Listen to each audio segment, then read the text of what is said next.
Greetings, everyone. Welcome to Sabbath services.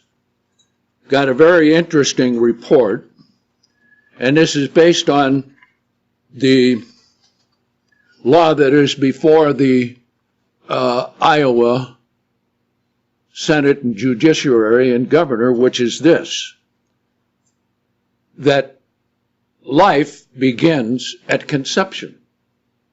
Okay? So let me ask you a question. Because the argument is, if it can't live outside the womb, it's not viable. What's wrong with that argument?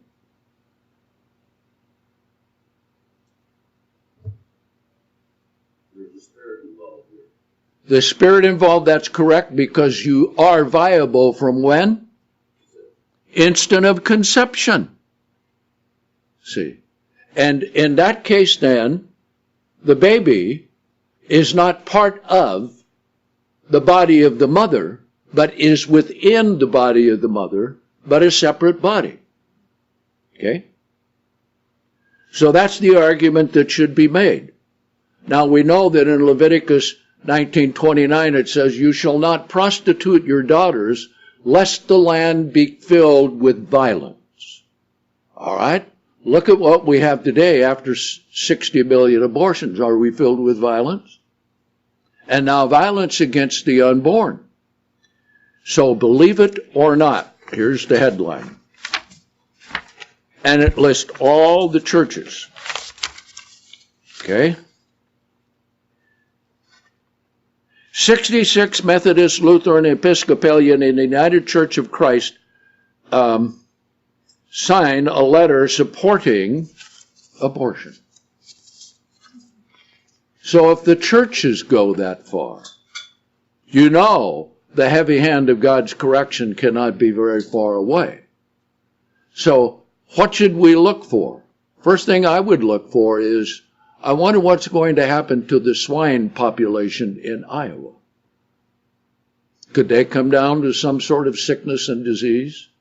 See, because people don't understand God, that God is a God of love and mercy and kindness and goodness, if you accept it and believe Him and love Him and keep His laws and commandments.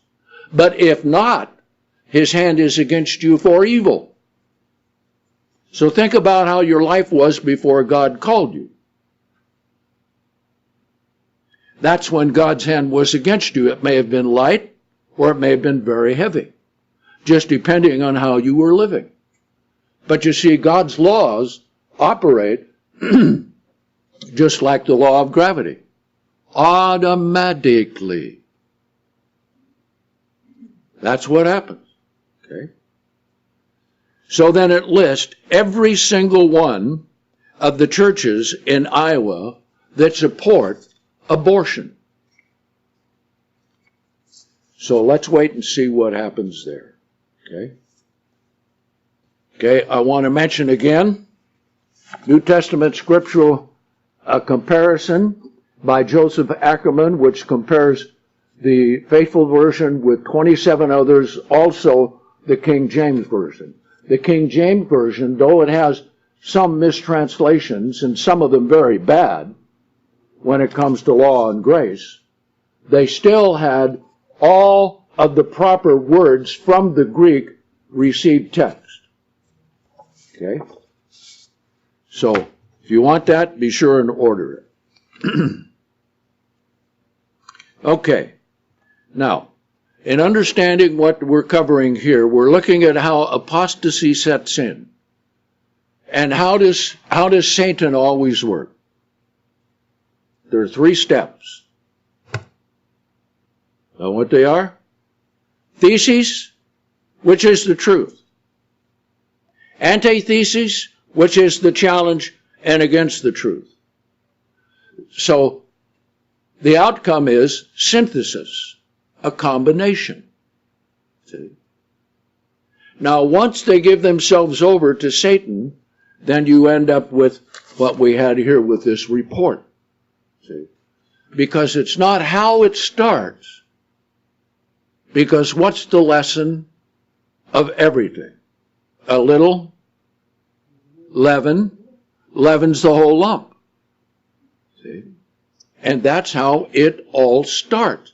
It doesn't start out with a full blast attack to destroy it.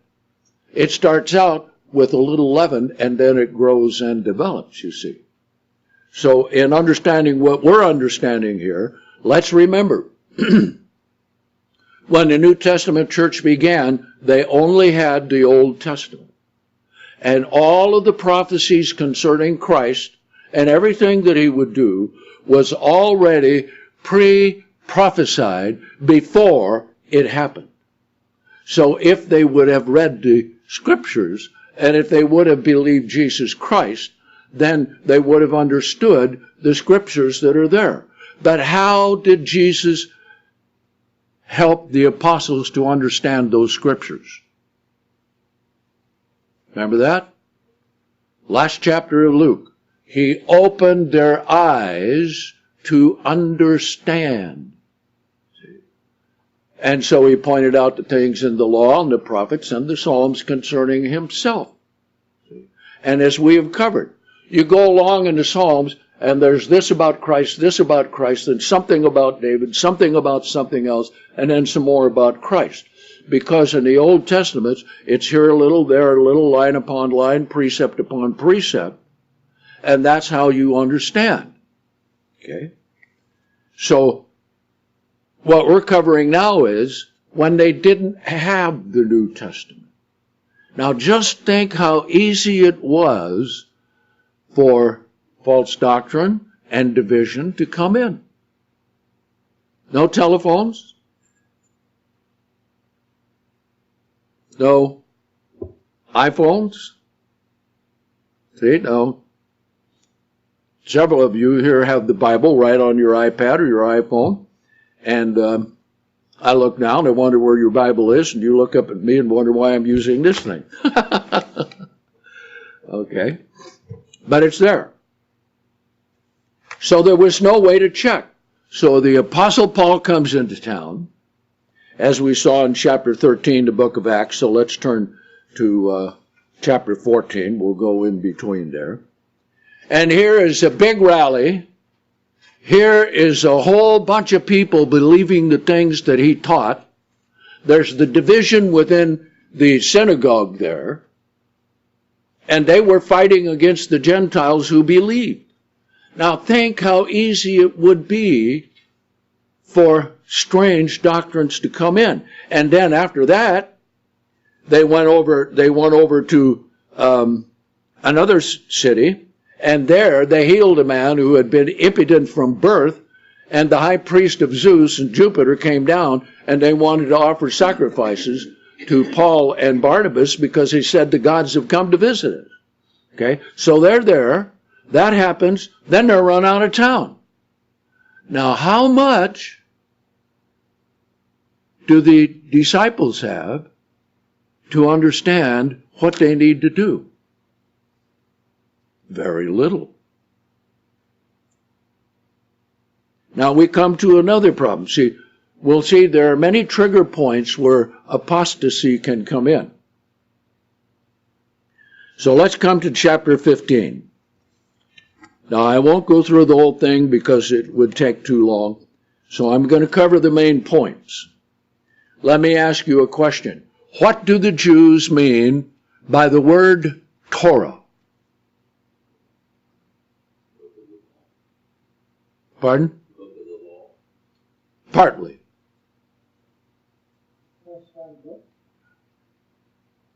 Partly.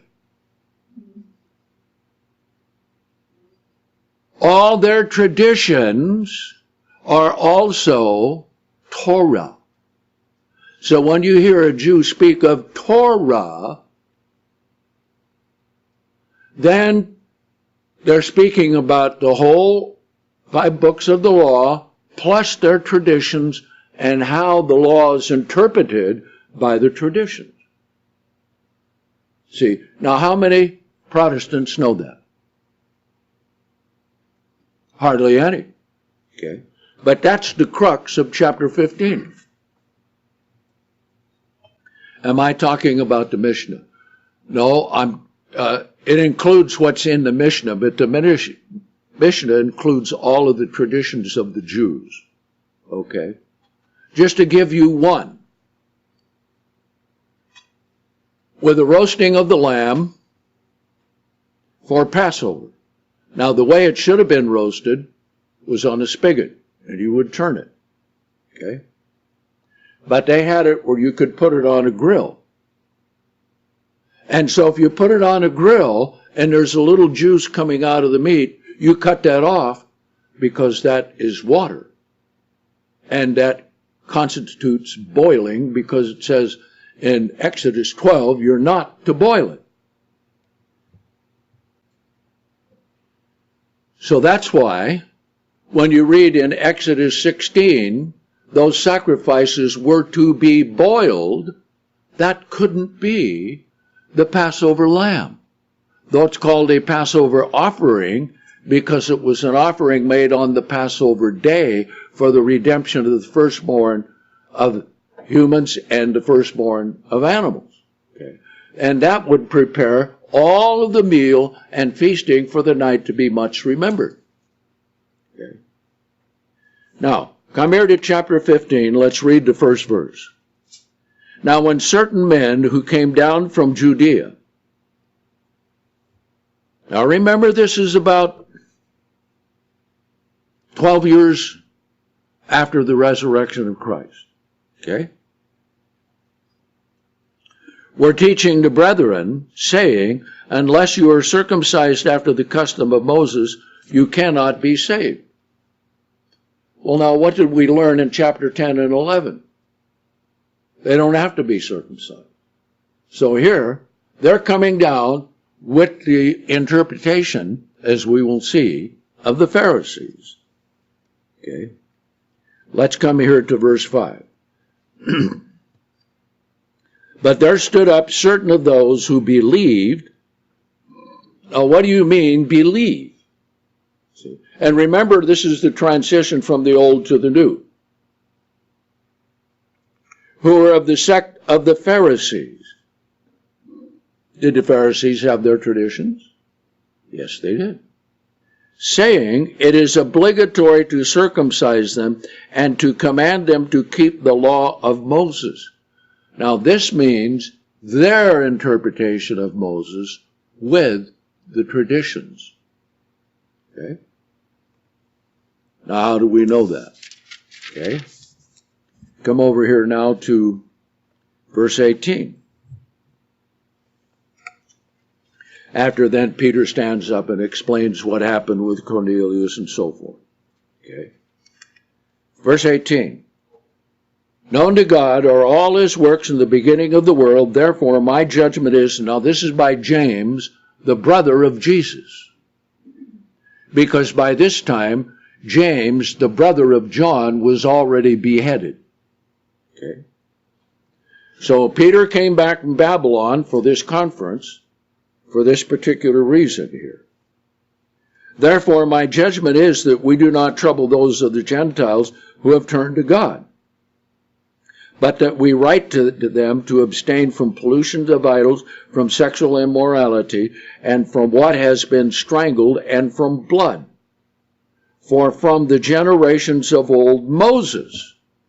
Now, I want you to see the difference here in James's interpretation of Moses. See? Moses has had in every city those who proclaimed him in the synagogues, being read every Sabbath day. So here we have the true law of Moses being read in the synagogue out of the scrolls. Okay? So the Gentiles do. Okay? But what happens is people come along and say, oh, look at this. You don't have to keep the law of Moses when they read the first part of it. But when you have to come down here, it says, for from the generations of old, Moses has been read in every city, who proclaim him in the synagogues, being read every Sabbath day. So then they sent a letter out this gives an opening and a wedge. Because unless you heard the letter being read in whatever synagogue you were in, how would you know the difference? And if someone came down and said, you have to be circumcised in order to be saved, and they said, well, we were there in Judea and we saw everything that Jesus did and everything that he taught. And we're Jews and the salvation is of the Jews, so here we are. Now you see the arguments that come along with that. We even have some similar to that today. So this sets up a possible, very strong argument. You don't have to keep the law of Moses. Which then what? Does away with the Sabbath. But they didn't have the scriptures where it said, Jesus said, the Sabbath was made for or on account of man. Because of man needing rest and needing contact with God, God created the Sabbath day, blessed it, sanctified it, made it holy. Okay? They don't have that. How many of the Protestants read the Old Testament? Who knows?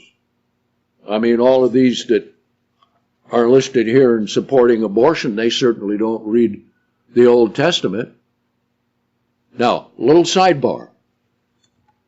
What's going to happen in religion today that's going to be the greatest deception and diversion of all? I'll ring my bell.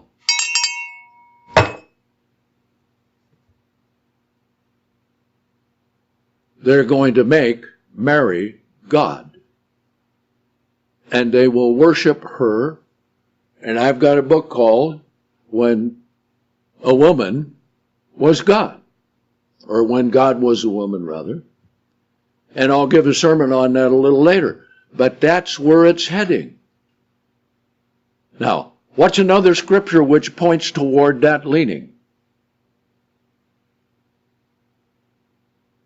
Okay?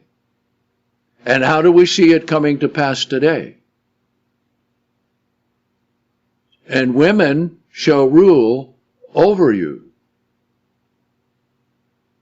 How many women are representatives in the House of Representatives? 89. What will it be next time? The time after that? And what will it be when women are demanding a woman God? Because they want to get rid of the patriarchy, the male God. Okay? Well, God the Father and Jesus Christ are not going to conveniently go away just for them. Now let's continue on here. I'm going to do a survey rather than an in-depth study because it would take all the rest of the time between now and Passover to do it. So in chapter 16, we see that they went to Thessalonica. They were thrown in prison. They got out of there. They left from there, came over to Corinth. And that was quite a thing in Corinth. Paul went in there and spoke for 3 Sabbaths, then proclaimed that Jesus was Christ. He split the synagogue down the middle, and then they had their meeting house right next to the house of the synagogue because that's where the chief of the synagogue lived, Crispus. Okay. So imagine what they had. Now, we're going to see, because of all the divisions within 1 Corinthians and 2 Corinthians, we've covered a lot of that, so I'm just going to survey it when we get there. There were a lot of seeds sown for division. And we see part of it here in chapter 17, where Paul goes then down to Athens and speaks on Mars Hill. See? And remember, they believed in the immortality of the soul. Okay. Now, that is also brought into the church by the pagans. A little later on, we'll see it. And they still believe it today, right? Okay. So they wanted to know what this new thing was. Okay, let's come here, chapter 17 and verse 18. Then some of the philosophers, now philosophers, mark this down, just put Colossians 2. Colossians 2, don't be deceived by philosophy. Okay? Now remember this. Another thing to remember as we go along. All truth is logical. But not all logic is true. You need to remember that. Okay? I'll give you an example. We'll just go forward a little bit here on Sunday. What are the arguments that you can use for Sunday worship? When did the church begin? On Pentecost. What day was that? First day of the week, Sunday. Okay? Did God punish the Jews? Yes. You don't want to be like the Jews, do you? No. Okay. So therefore,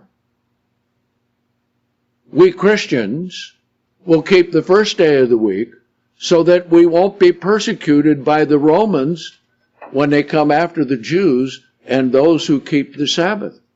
Okay. Now, doesn't that sound logical?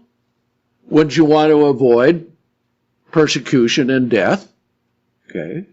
Especially if you can say, okay, look what the Jews did to the Sabbath and all their traditions and everything. So therefore, Sunday, God gave for the Gentiles and those Christian Jews.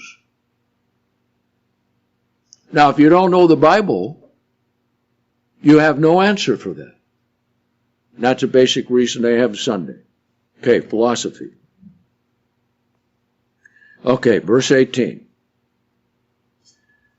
Philosophers of the Epicureans and the Stoics encountered him, and some of them said, "What will this babbler have to say?" And some said, "He seems to be a preacher of foreign gods, because he's preaching unto them the gospel of Jesus and the resurrection." Now remember, they're very superstitious and they didn't want to offend any single god. So notice how Paul handles this in a minute. So they took him and brought him to Mars Hill. That's like saying, okay, let's take him to the Senate of the United States and have him give a speech to us. Saying, "May we know what new teaching is spoken of by you. For you are bringing certain strange things to our ears, so then we desire to know what these things mean." Now then, all the Athenians and strangers sojourning among them spent their leisure in nothing other than to tell and to hear something new. Now think about this. If it's new, it's better. Is it really? Always? Okay. Then Paul stood in the center of Mars Hills and said, "Men, Athenians, I perceive that in all things you are very reverent to deities. For I was passing through and observing the objects of your veneration, and I also found an altar in which was inscribed, 'To the unknown God.'" I say they want to cover all bases so they don't offend any God, even those they don't know. "So then, he whom you worship in ignorance," now think of this talking to these well-educated, big-brained people who think they know everything, see? "The one that I proclaim to you, he is the God who made the world and all things that are in them, being the Lord of heaven and earth, and he does not dwell in temple made by hands." And where was he standing? Right on Mars Hill. And what was right behind him? The Parthenon. What was in the Parthenon? Statue of Zeus. Then there was a place for Apollyon and so forth. "Nor is he served by the hands of men as though he needs anything, For he gives to all life and breath in all things. Now this is quite a statement, see. What a thing to tell them. Here you have this temple, you have these gods, you have all these philosophies, and you have to the unknown God. And yet he is the one who made everything there is, even you. Okay? Now notice what else he says. And he's made of one blood all the nations of men to dwell on the face of the earth, having determined beforehand their appointed times and the boundaries of their dwellings, in order that they might seek the Lord, if perhaps they might feel after him, and might find him, though truly he is not far from each one of us. For in him we live and move and have our being. Now think about that. That's quite a statement. Everything we have, we live, we move, we have our being, we have everything that God has given so we can have life, right? Now that's why, you look out and it's raining. What do you think of the rain? Well, we need every drop, right? And what's the most abundant thing on earth? Water. And do we need it? Yes. You can't live very long without water. You can live longer if you have water but no food. But God gave it all. Everything that there is, everything that we need, even our minds that we think. And it's an amazing thing to me, because I think about this quite a bit all the time, that from a speck of dust was, when we were conceived, so small we couldn't see it. And here we are. Look at everything you have. Your whole body.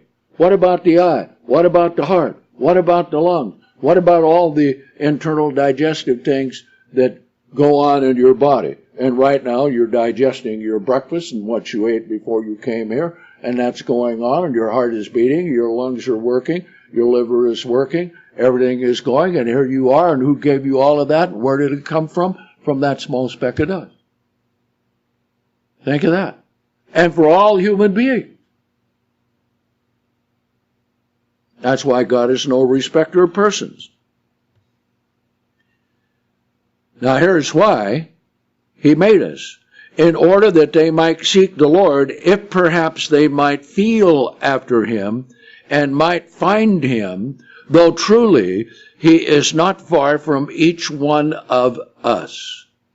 For in him we live and move and have our being, as some of your poets among you also have said, for we are his offspring. Okay? Now this sets up a real thing, because look at the idols that are in the Catholic Church today. It's nothing but idols, pictures, statues.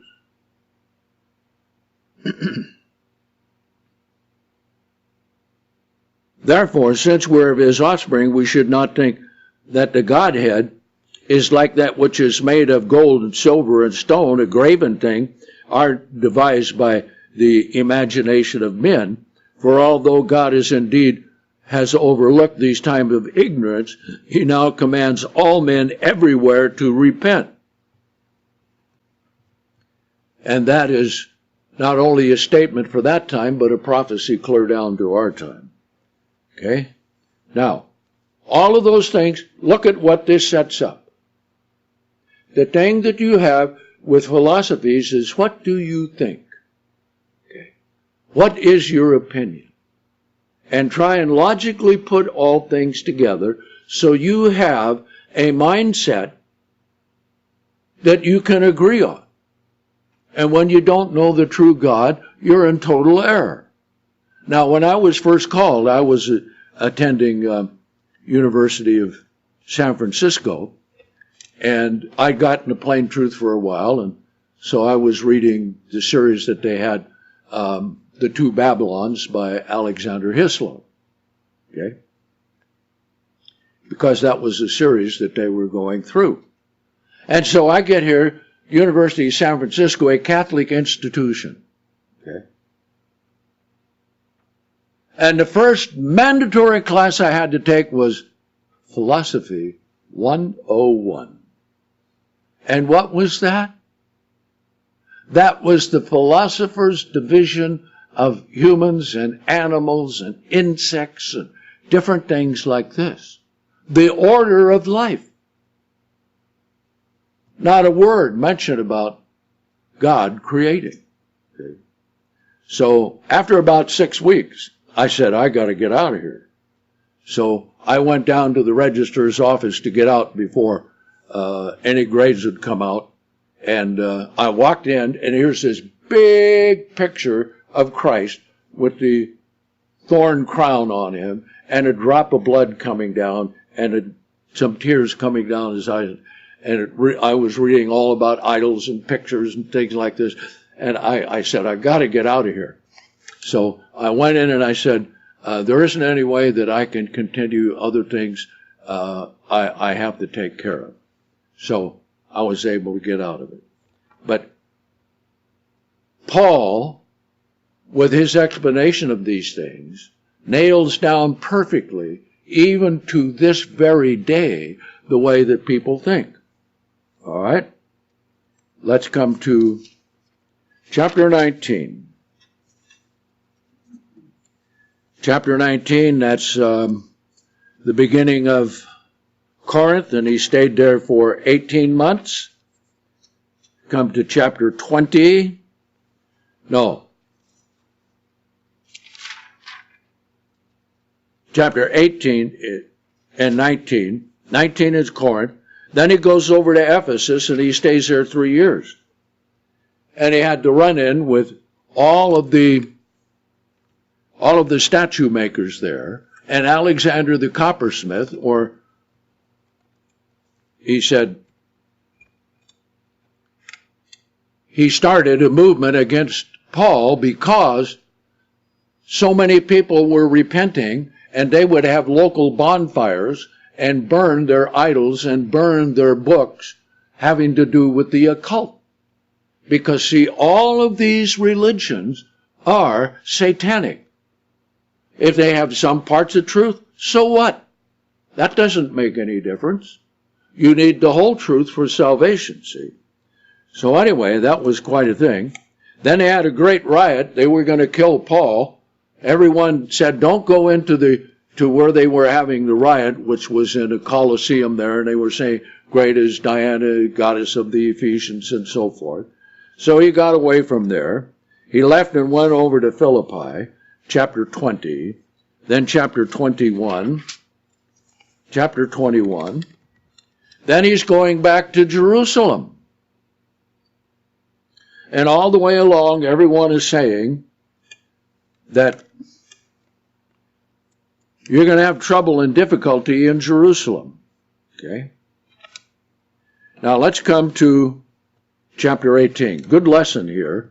And helps also set the stage of a principle that can be a step to apostasy, which is a political decision for a spiritual problem. See?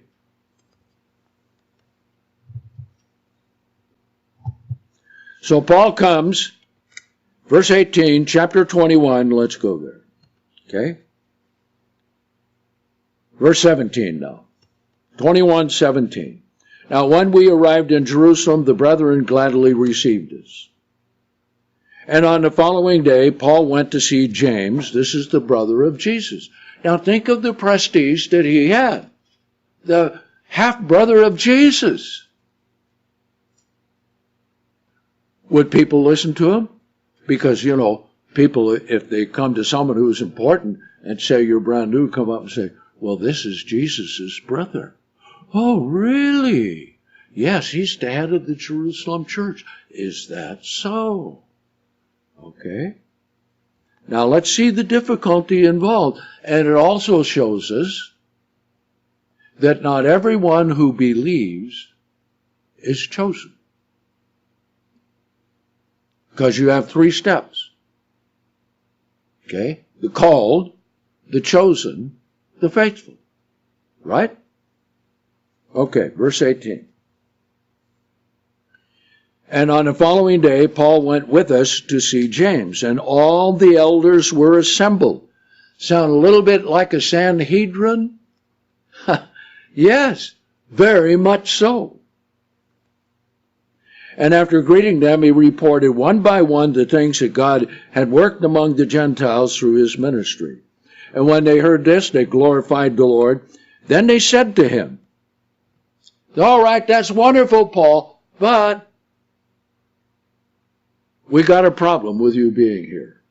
Let's read it.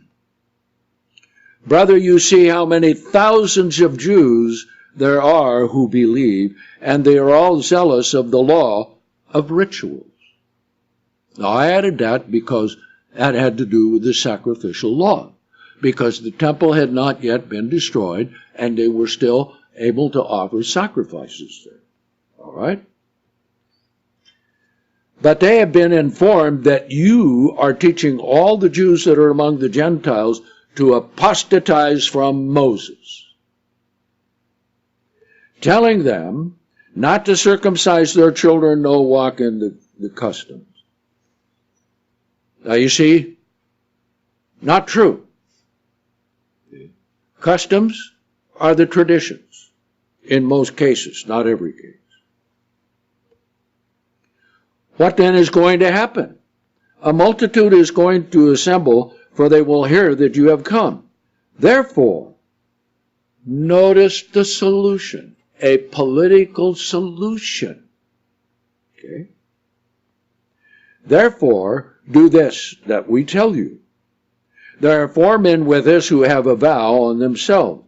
Take these and be purified with them and pay their expenses, so that they may shave their heads, and everyone will know that what they have been informed, that what they have been misinformed about you is nothing, and that you yourself are walking orderly and keeping the law of rituals. Now, would it have been absolutely wrong for Paul to do that? No. But would it have been absolutely right for him to do that? No. So you see how this can lead to different versions and interpretations and apostasies. See, so what we're trying to do is, how did apostasy set in? But it set in when there were problems and divisions, see? Okay, so you know what happened there. He went in with him. Some of the Jews saw him. They ran and got him, and they were going to kill him. Then the centurion and the soldiers came down and rescued him. Okay? Then, Paul told the centurion, verse 39, as they were ready to take him up.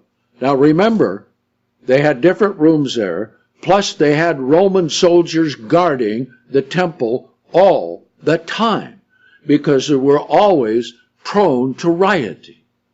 All right? Let's finish this off here. And let's pick it up in verse 39. But Paul said, I am a man who is indeed a Jew, a citizen of Cilicia from Tarsus, which is no insignificant city. I beseech you, allow me to speak to the people. And after receiving permission from him, Paul stood on the stairs. He was up so he could preach to them. Motioned with his hand to the people, and when there was a great silence, he spoke to them in the Hebrew language, saying, Men and brethren, fathers, hear my defense to you. Then he told them what happened. And then when he mentioned the word Gentiles, God sent the word to the Gentiles, they all rioted and came to take him and kill him. Okay? Now, question.